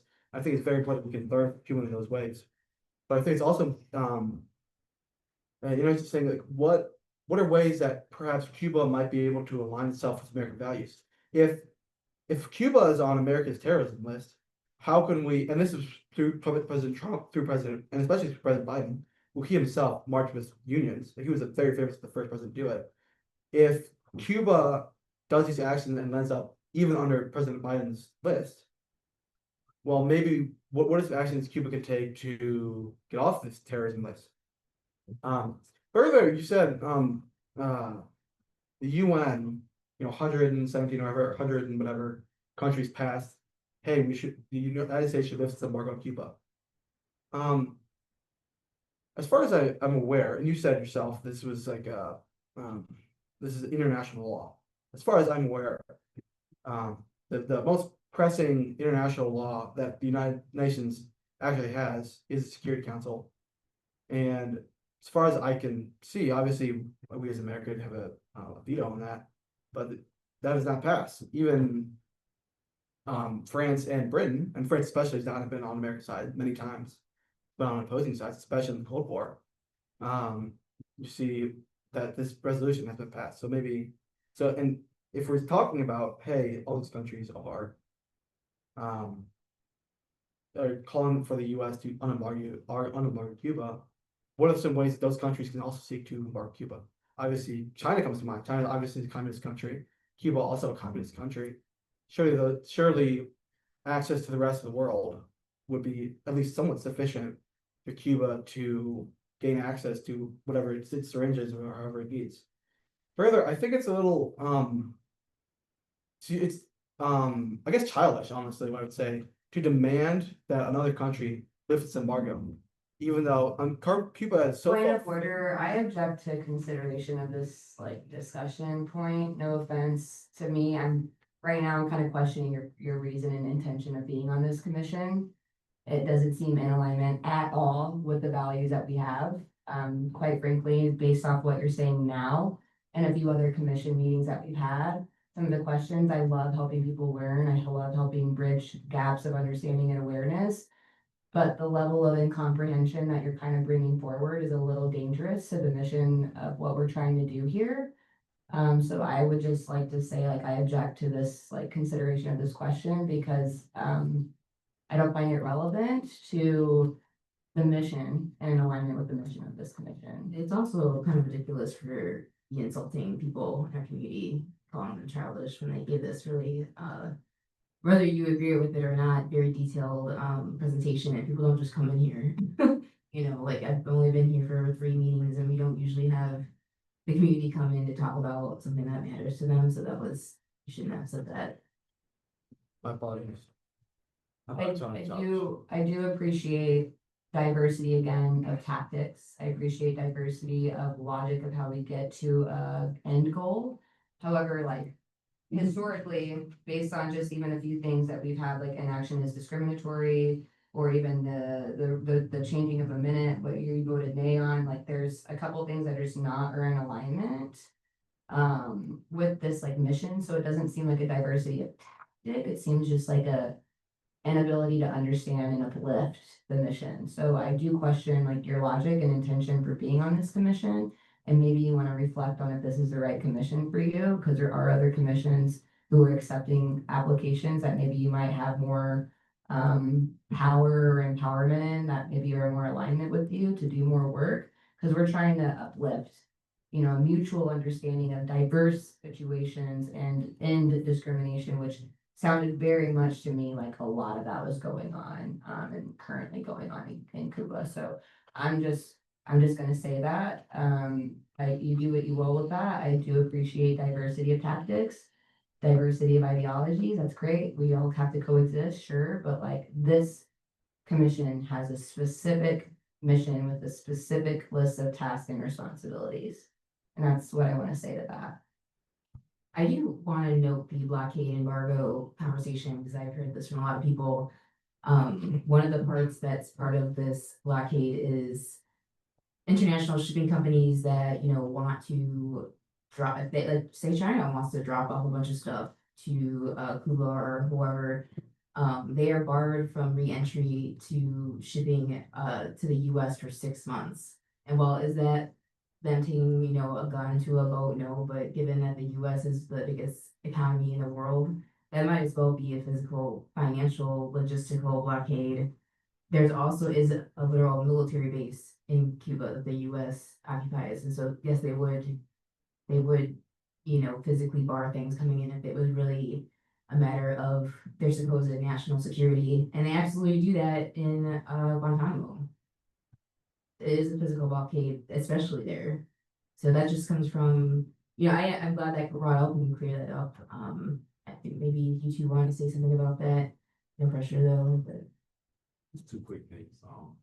So yes, the semantic conversation between blockade and embargo, right? Yes, those two words mean different things, but us being more specific, we use the word blockade because people have heard it for 65 years, right? And the other thing is us being more specific with our semantics does not feed those Cuban babies that we visit at the hospital, right? So it's not about semantics, it's about getting people access to like insulin and albuterol, ulcer vaccine, lung cancer vaccine, all the things we talked about, right? So again, the semantic distractions are not helpful to the Cuban people and Cuban cause. Or us. For us, you brought up the exact point I was thinking, so we just talked about like, what about the rest of the world? Why can't just like China or anybody else help them? That's the whole point of the blockade SSOT is to dissuade this process, right? So people who dock in Cuba can't dock in the US for 6 months. 10% of parts in a lawnmower can't make it to the US and vice versa. Or make it to Cuba, excuse me. So yes, I wanted to raise that, like you took those points right out of my tongue. It's not about semantics, it's about medicine. And the whole the blockade embargo thing, it gets a little bit frustrating, like you said, because there is physical restrictions, right? Like they did turn away 2,000 doctors when people were starving and drowning. They have shot down planes. They have shot down. They have done that. These things, again, we want to make sure we get this presentation to people so they can get these references. Do the investigation yourselves. You'll see these. We're not making stuff up. I'm not that good of a writer. Don't get me wrong. But I wanted to go through those things and thank you, Grace, for raising those points. That it is more than the sanctions, and we do believe that it's physical because people's land is being occupied. People are dying. People are starving, and people are taking extreme risks to get access to information, access to technology, access to medicine, things that they should have at home, that they're guaranteed at home, they can't get at home because of the US blockade, a primary contradiction. So again, let's not get distracted with semantics. Let's talk about feeding babies. Appreciate it. Go ahead, Commissioner Atkins. I just want to say first, thanks for sharing. I jotted down a lot of things to look up and know more about, so I appreciate that. And I'll admit that I would like to be more aware about this than I am, so I have some studying and learning to do, maybe some unlearning to do. I did want to say though, if you know off the top of your head, like where our current electeds, like our House representatives and our US senators stand on this issue, do you know that? I also can look that up, but I just wondered if you know. You mean in Michigan or just? I do. Oh, Yeah, in Michigan. I would say. It's not a quiz, I'm just. No, I don't curious. know the exact Michigan. The thing though, that is kind of the pattern Yeah. is. People they just don't care. They may Yeah, be like personally, they're like, sure, I don't have anything against Cuba, Sure. but. It has such a political risk, which is also related to this same process of terrorism was with Biden. Sure. He took them off on the last day in office because he doesn't have anything against them. There's nothing to be against Cuba with, but it has so much political, like what that means is so strong. And there are so many people that are maybe more powerful than him. Sure. That the threat of doing that is too strong. So people don't want to rock the boat. If they do that, then, but if they know that their constituents Sure. feel very strongly about it, it's a little bit different, because then they're gonna lose votes from that way, rather than from their people who fund them, or, money in Florida, or political power in Florida. Yeah, Yeah. it's giving Palestine vibes. So I understand, I mean, I'm seeing some parallels there. I appreciate that. I will take a look at that. I'm looking at like our resolution language that's, and I understand we don't have to put those specifics in there, but I think part of our advocacy, should this resolution move forward, I think we could kind of note, either thank you for the support, for our electeds, right? Or like, we'd like so-and-so to move on these issues in these ways, potentially. So just saying that. And then I wanted to clarify, as a new person to the commission, what would be the next steps? Should we like take a look at this language? This is not a question for y'all. Is this a resolution we would approve as a group, or that we are looking for city council? City clerk can answer that better, but from my understanding, like we would vote on this to go to council. Okay. They would go. So we might have like a workshopping step or conversation to take on as a next step, right? And they would also have the ability to change words around themselves too. Sure. If this is just like, hey, HRC. Yeah, here, Go right. with This you. is what we're recommending. Okay, thank you. City clerk, you did have your hand raised. Okay, sorry. Yes, that's basically, I'm sorry, basically what I was going to say, is that one, I would suggest, you add some action clauses. That you are asking city council to urge. You want action items from the council. And then you might also specify when council will do a resolution like this, and they've done several, they will name the people that they want me to mail it to. And I create the certified resolution, with who offered, who supported, and then it passed, and I mail a certified copy to every representative that they enumerate. I have a follow-up question with that. So on the back, it says, be it resolved, the city of the Ypsilanti, should that be changed to city council of Ypsilanti? Yes, and in fact, what I would suggest, is that you put yourselves in there some way, that you say, be it resolved that the HRC urges city council to support That makes or to pass a resolution doing this and that. Karen? Yeah, I just want to say, thank you for the presentation. That was enlightening. Yeah, no, Cuba has great professions, and that does need to be spread across the world. So yeah, I just want to say thank you. I do, like Erica, I like to do my research about certain things, of course, but yeah, no, I definitely concur about the work that they do and how it should be spread across, so thanks.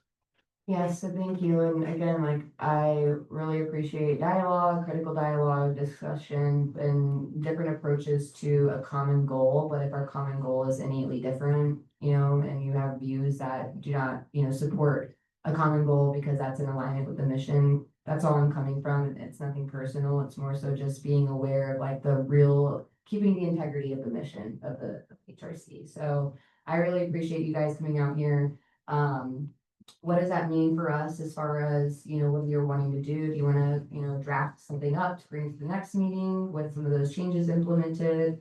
Or, Yeah, if they can't be made here now, then I can just rewrite this small edits, bring it back, and then we can.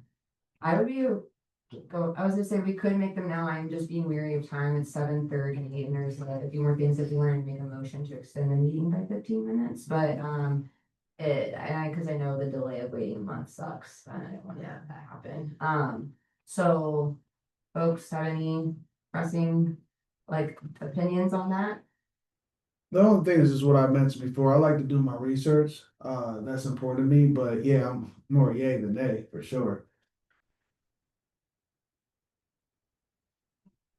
Do you know exactly what changes you would implement and where you would implement those? Just the be it resolved that the HRC urges city council of Ypsilanti, so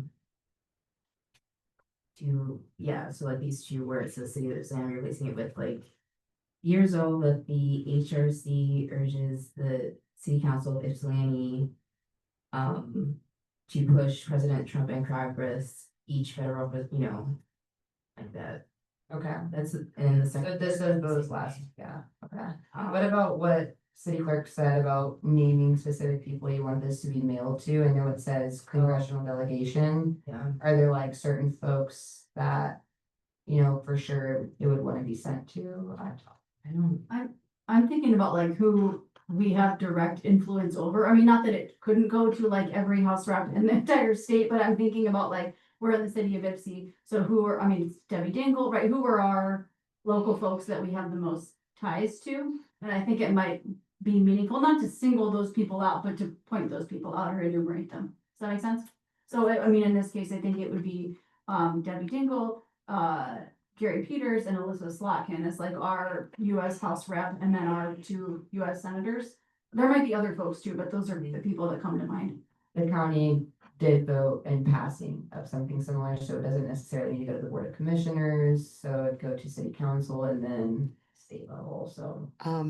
Sorry, Dingle, Peter, Slotkin, and then we've got Rep. Jimmy Wilson, Yeah, Yeah. yep. and I think, Jeff Irwin. thank you, Yeah, yeah. Irwin and Wilson. And again, there might be some support there already, but I think what we're asking is like, please advocate and do this work. And so if they're already supportive, it doesn't negate the work that they're doing, right? Mhm. So, Do you see anywhere in those last two paragraphs that could be amended to kind of encompass that about, not that you're not doing this, but can you please prioritize this? Yeah, maybe before the last sentence in the second paragraph, it could say, we urge these listed people, to work within their powers to, take Cuba off of the state sponsored terror list and lift, the embargo. Within their power. Kind of pressure. Again, I'm just kind of going back, is this something that you feel there's a sense of urgency to do now? Like, Well, we're just, cause it's like, we have to wait another month. I mean, if the edits are simple, then we don't need to do that, but. yeah, and it's don't just, wanna and I'm push just people. throwing it out there, like, I'm good either way, I'm just thinking on your behalf, you might want to look at this in depth and say, okay, this is what we could do, or if there's a sense of urgency to you for this moment, you know. I guess my question, not just to you, but to the group is, do we feel like there's additional work that would make it stronger? Or, I mean, I feel like we're progressing on the edits nicely. But if folks feel like they need to do more research, like I'm comfortable supporting this with the edits that we're proposing, knowing that I have some personal work to do and that's fine. I think I can hold those two separately if that feels comfortable to the group. And that's how I feel also. Yeah, I mean, people want. Well, Yeah, yeah. how soon would it go to council after, if it passes right now, would it be like? City would it be clerk? next Tuesday or? It would, the next meeting is September the 9th. 9th. Okay, cause I was saying like we could, in the interest of wanting to mobilize people to show up for that, I think a month also could. That's fine, yeah. Okay, It's not like it has to happen today. okay, so But September then, 9th is far out, like that's some It's- time to do it, but if it was gonna be like next Tuesday, I would say, sure, we could wait a month. our meetings are the third Thursday of every month, so that would be the September. I can't, I don't know the third, off the top of my head, surprisingly. 20 something, yeah. Right. And Right, then but I meant- the next city council meeting after that would be the October. Yeah, exactly, so. I think either way, cause September 9th is far out enough. I will say that you've got, I'm just saying this out loud, Labor Day holiday too, which sometimes can be, that's like less days to Yeah. turn people out, you know? No, I think. Yeah. Okay. Okay, so, hearing all that, I mean, I know you're gonna go back and probably listen to the audio recording for those amendments exactly. Cause I did not to write all of those down exactly, so I figured that's what you're gonna do. So if I can just ask to go over it, if Yeah, we're thinking, please. at the very beginning, a resolution urging city council to support that Cuba be removed, that's Mhm. acceptable, okay. And then, in the first resolved, be it resolved that, the HRC urges city council to push from there, right, Mhm. president, okay, and then I kind of missed, I'm sorry, Commissioner Kalfyan, where you wanted to add. Was it in the second resolved? I was thinking that like before the last sentence, since it talks about congressional delegations, like it would make sense to be in that part about. Within their power. Within the, Debbie Dingell, Jimmy Wilson. Okay. And their seats of power to advocate. For the, So like that, the Human Relations Commission urges the City of Ypsilanti Council urge, second time, we might need to pick a synonym, just kidding. That our congressional delegation, comma, within their powers, pass legislation that will eliminate, is that how you heard it? Yeah. Okay. Yeah, and I guess, if, after congressional delegation, do we need to list, is that where we list Jeff Irwin, Debbie Dinkle? I mean, is it helpful to put folks' names in? yeah, of course. How did they do it the last one that they did? They just enumerated them. They just didn't, Yeah. bullet point? No, it was, they named everybody. Okay, So I guess after congressional delegation, I'm almost thinking comma, here's all the folks' names, another comma, right? So that's. within their powers to Yes. pass legislation. Yeah. Okay. Yeah, I think otherwise, I think that language in that second piece looks good. I think it's just enumerating who we're talking to. The action aspect. Yeah, and then I agree that in that first get resolved, that we're just needing to say. That we're Right, city council, and that we urge city council to encourage, support, what we'll have to think about a verb there, I guess. It could be that the HRC recommends city council. Is that a better word? For the second resolved, Yeah. For the For the first one. Be resolved that the HRC Urges, it can be that. recommends Yeah, yeah. city council To urge strongly President Trump. urge, yeah, Yeah. recommend to strongly urge, yeah. okay, I guess, can I ask, I like the strongly urge, like that implies action, but should we also just literally say, be it resolved that the HRC recommends city council pass are we asking them to ultimately pass a resolution as well, right? I Yeah, mean, and maybe, I don't know if that's a third be it resolved, or if that. no, I think that could go there. 'Cause I think, what like, you're asking for. People could take individual action, but I think here the meaningful action we're asking for is like a statement of support, or I don't know how you phrase it, but. That makes sense to me. Yeah. Yeah. So repeat that for Tracy. Thank you. Here, city clerk. Which Yeah, part? so I think it's be it resolved that the HRC recommends that Ypsilanti City Council.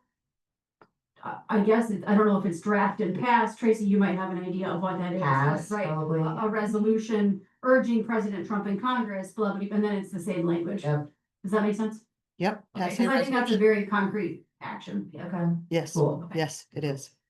And then for the second one, can I put in another, HRC recommends That the city council. that Yeah, the city urges council? Our congressional delegation, comma, names them, comma, within their powers to pass. Yeah, I think that makes sense. I didn't need it. No, that was really helpful. I was really.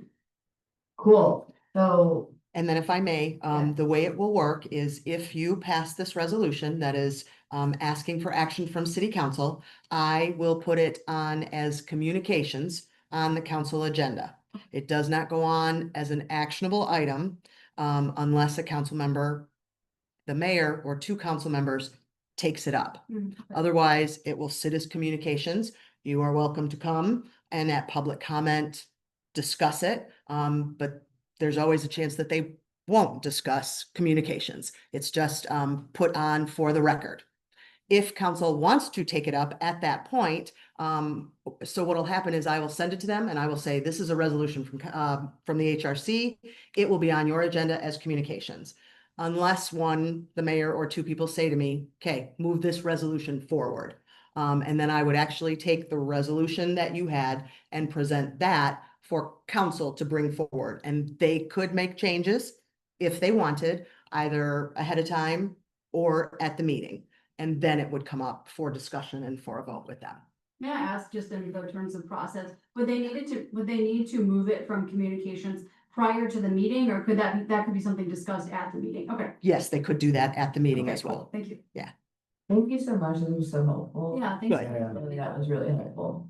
I sometimes feel like Schoolhouse Rock. you No, know? honestly, we need a little video or You something. could, Yes. you could sing that to us. That's good. You don't want me to Okay, sing. so it seems like we got some language amendments made, and with all of those made, are we interested in entertaining a motion to pass this resolution to bring forward to council? Motion to pass, to bring to council. I have a motion from Vice Chair Harper. Do I have a second? A second from the one who introduced, Commissioner Copan. All in favor of this resolution going to council, say aye. Aye. Aye. Aye. And any opposed, say nay. Nay. Okay, so the ayes have it. Thank you so much.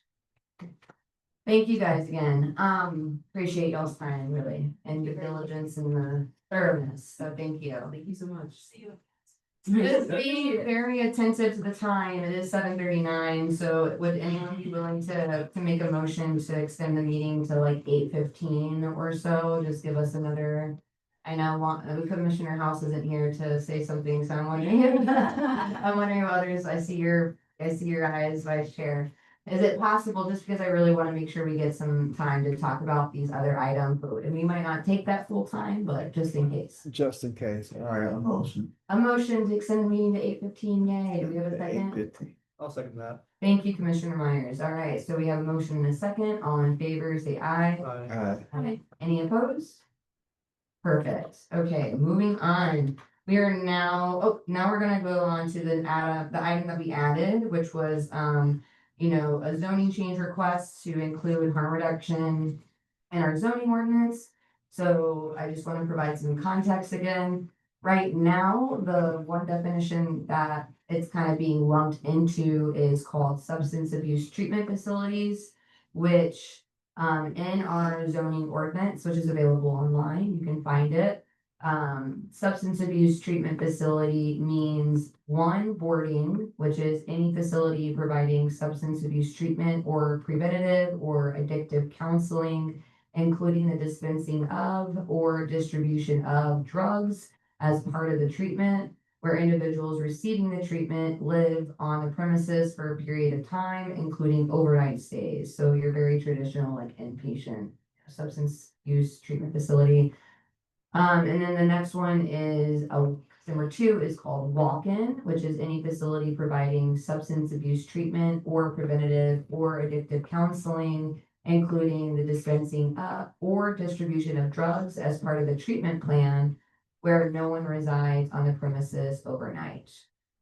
And so that's currently where harm reduction is being housed.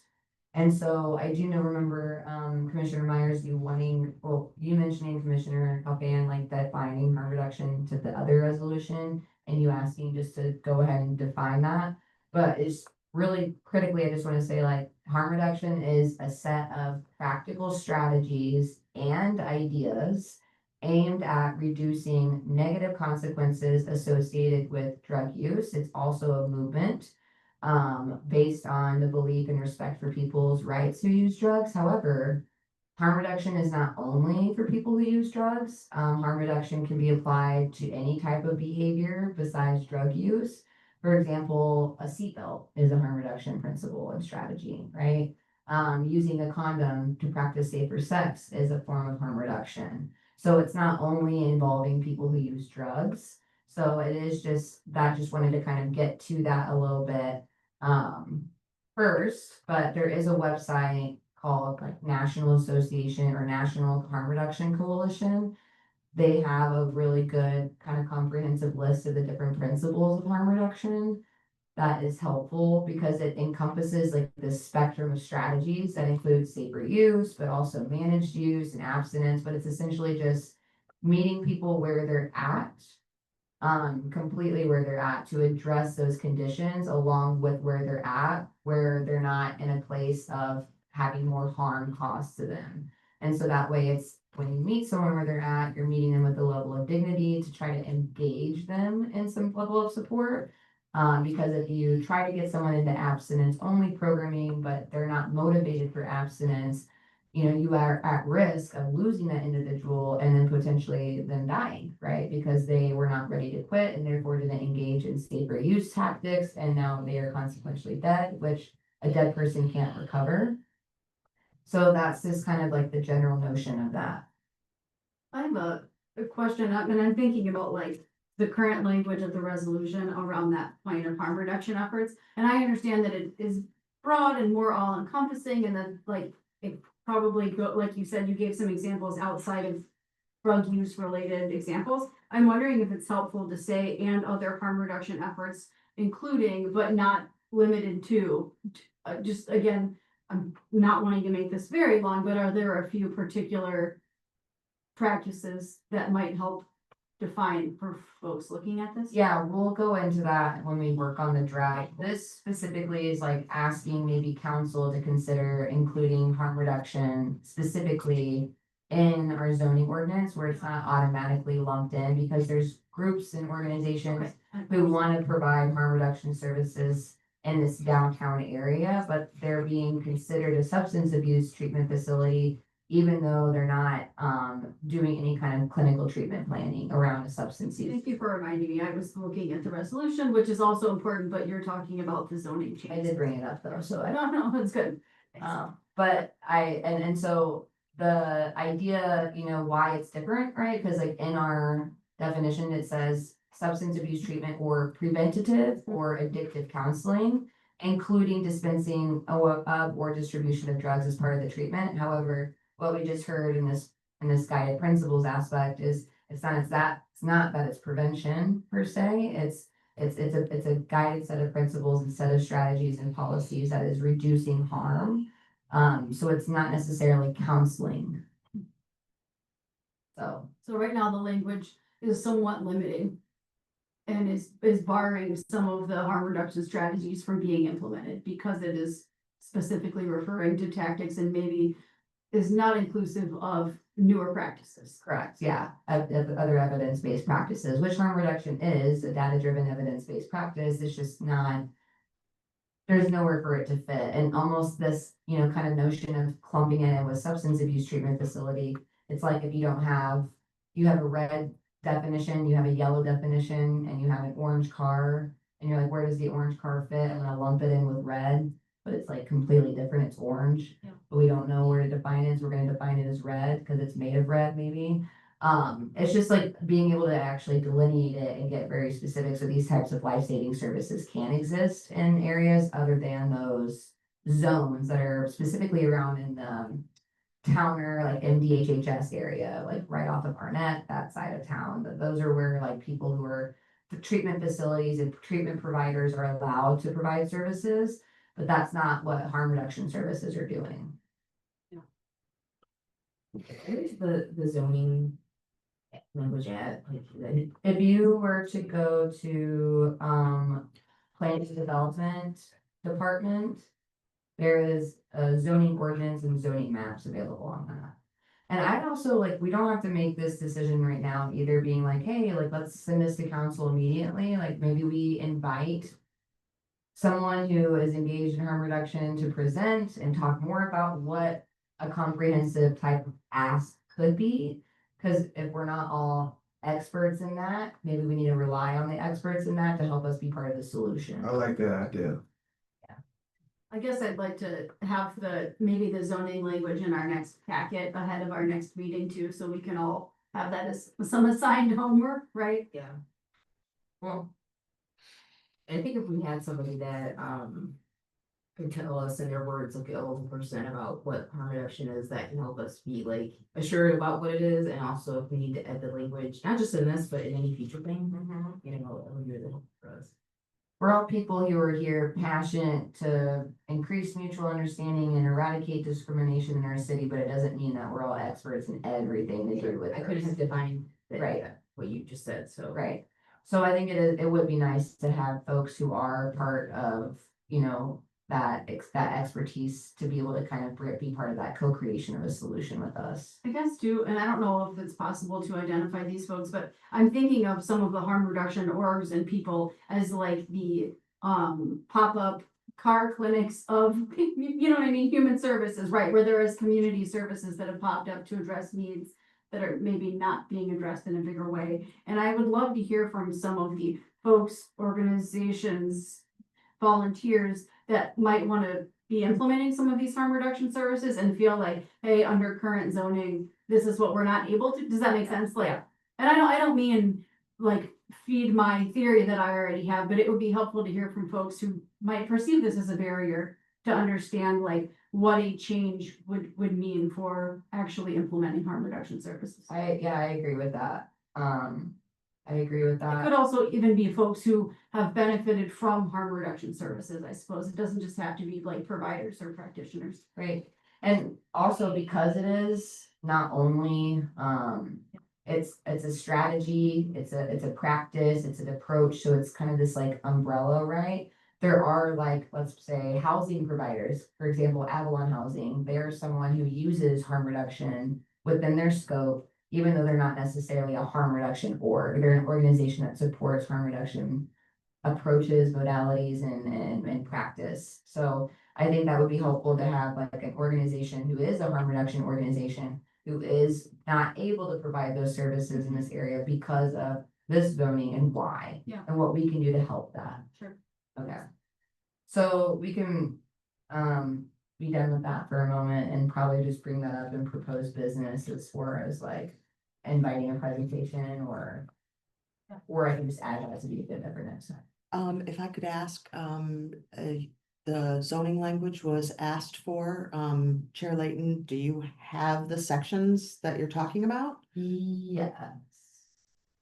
They're just under the definitions part, but it's page 34 that has substance abuse treatment facility defined in both those definitions. And the title of what I'm looking at is called City of Ipsy Zoning Ordinance, Chapter 122. But it's just like a PDF that popped up and it was page 34 for the first definition of that.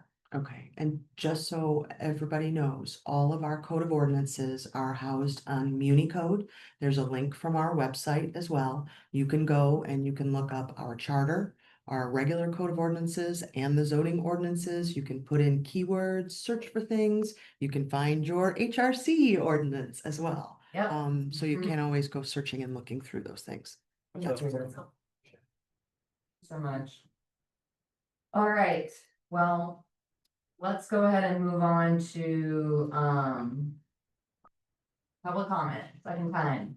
Anyone in the public who wants to make a public comment? We see no people in the audience. No just one on for Zoom. Transparency, and there's no one online? No. All right, so I'm gonna assume that means no one has anyone or a thing to say for public comment. Okay. We will go ahead and move to proposed business for next meeting. I think one thing we did here was a presentation or actually zoning language request to council with a presentation from a harm reduction organization. Would that be a great way of summarizing that? Okay. Yes. And then there were a couple of other things that I heard someone mention as far as, I think Commissioner Lycan, you mentioned I something. know, what was it? It It was was like you have the zoning language in next packet. I did, I said something else. So good. did. What was it? Something about a Um, town hall discussion? Yeah. Yeah. Thank you. Yeah. Gosh, so helpful. I guess it was like, to further that conversation about those three specific focus areas and like how we might prioritize scheduling or holding town halls. Is there one that's highest priority for the city? Obviously, we don't do them all at the same time, right? Or do So- we need the city council to help us Yes, establish? right, and yeah, I guess in terms of order, do we wanna take on town halls first? Or do we want to simultaneously pursue like a subcommittee or multiple subcommittees or request them? So I guess I'd like to continue that conversation. So town hall, Yeah, town hall, yeah, discussion around, around town hall. yeah, and I guess. And working group, You what, you brought up the word working groups was like another way. so That you what could if we work say that, yeah. town halls and or working committees? That's what the language says, if that's okay, or working groups around those three areas, so policy and systems change, community engagement and education, and then equity and access. Well, then we will be getting an update from the city attorney. That was not the question. I'm sorry. Go ahead, Secret. An update from the city attorney would be if you have a specific topic that you want him to weigh in if it falls within the scope. Right, so once Okay. we just talk Yeah, about after the that, discussion. we'll be able We'll to. do it after. Right, Okay. That'd be a product of the conversation. yeah. Okay. We also have that second draft of the enactments discriminatory one that will just be automatically rolled over. let's see. I don't think- Was there anything else that folks are thinking of on top of mind for proposed next business? I don't know, I guess I don't know what the exact next step is, but we talked about also reviewing the, Chair Layton, you had said that at one point you had proposed some language for the complaint form, like specifically thank about you. like, here are some of the, Discussion around the complaint form for Yeah. discrimination. Yes, I would love that. knowing that those might not all get finished or completed, but I'd like to Just start- continue to talk about that. Cool, absolutely. Thank you for circling back to that. Anything else? And again, you can always add agenda items Yeah. the Thursday before, week before. Mhm.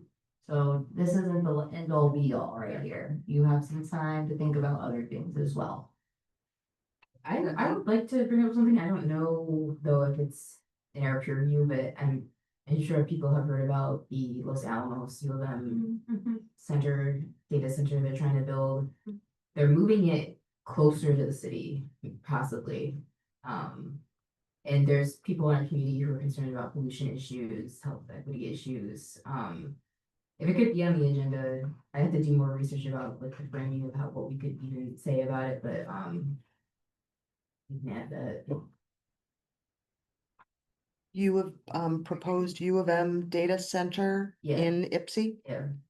A discussion? Discussion. Discuss. Mm.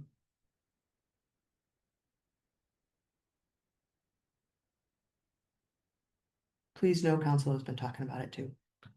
Cool. Yeah. Okay, anything else?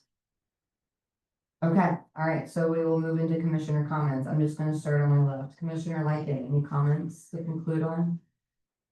Well, this is not yet a formal agenda item for next time, but I'm just thinking out loud. When you were mentioned the data center, I was also thinking about Crystal Clark, who is an inmate at Women's Huron Valley Prison, and I understand that is not technically in the city of Ypsilanti. I'm thinking of, is there an action, a resolution, a statement of support, a something that this group could do that would ultimately advance some attention to that cause, to there's mold issues in the prison. Crystal Clark has mold growing out of her ear and her face is drooping. I don't have the medical terms for what these things are called, but I mean, it's definitely an issue of the county, right?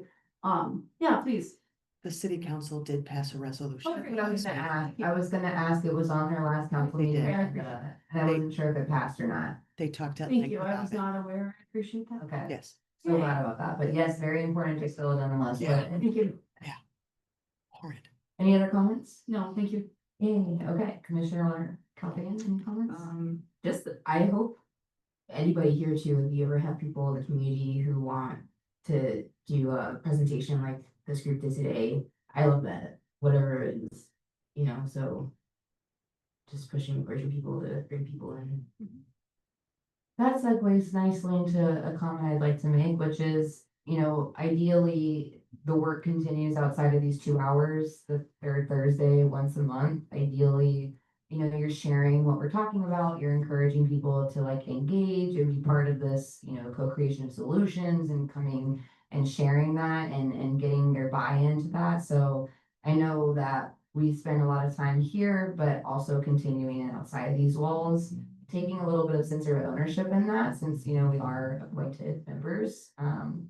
So I'm just grateful to be here, and I did want to share, I know I've talked a lot about the millage before here, and this commission. I was really grateful that city council passed, you know, local like restrictions on some of those reimbursement funds.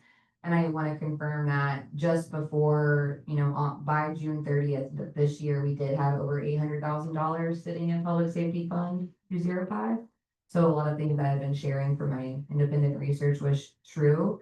But right now there's only around 300 something thousand. So maybe we can think about ways we want to maybe urge council to support different issues going on in our community to prioritize with that fund, as a potential thought.